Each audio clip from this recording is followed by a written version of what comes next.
Crvenkapa.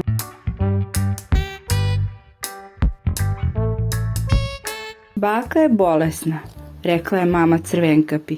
Idi i odnesi joj ručak, ali se dobro čuvaj vuka. Ne brini, mama, odgovorila je Crvenkapa. Ho, ho, ho, smejao se vuk, skriven iza jednog drveta. Ovog puta mi neće pobeći, ne smem je zgrabiti ovde, jer me neko može videti, ali... Kuda ideš, Crvenkapice? Zapitao je vuk umilnim glasom, pretvarajući se da je dobar. Idem kod bake, odgovorila je Crvenkapa. Nosim joj ručak i topao čaj da što pre ozdravi. Ho, ho, ho, smejao se vuk. Prvo ću pojesti baku, a posle Crvenkapu. Baš sam lukav.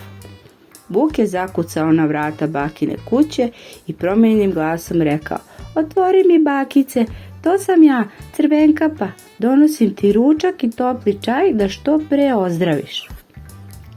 Ho, ho, ho, grohotom se smejao vuk.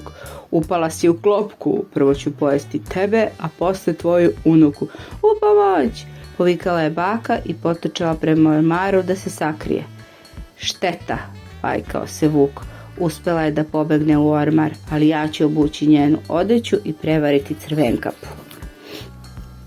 Dobroveče, bakice, rekla je Crvenkapa, jer je za prerušenog vuka pomislila da je baka. Donela sam ti ručak.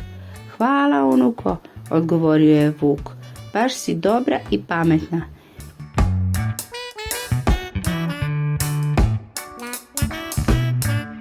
Jao, bako, što ti je lice čudno, rekla je Crvenkapa.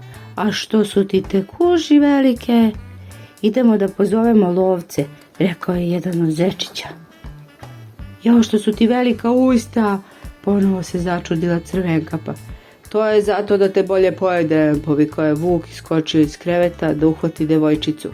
Ali tada su došli lovci koje su pozvali zečići i pripucali na vuka koji je počeo da beži. U pomoć, u pomoć! Opet nisam imao sreće.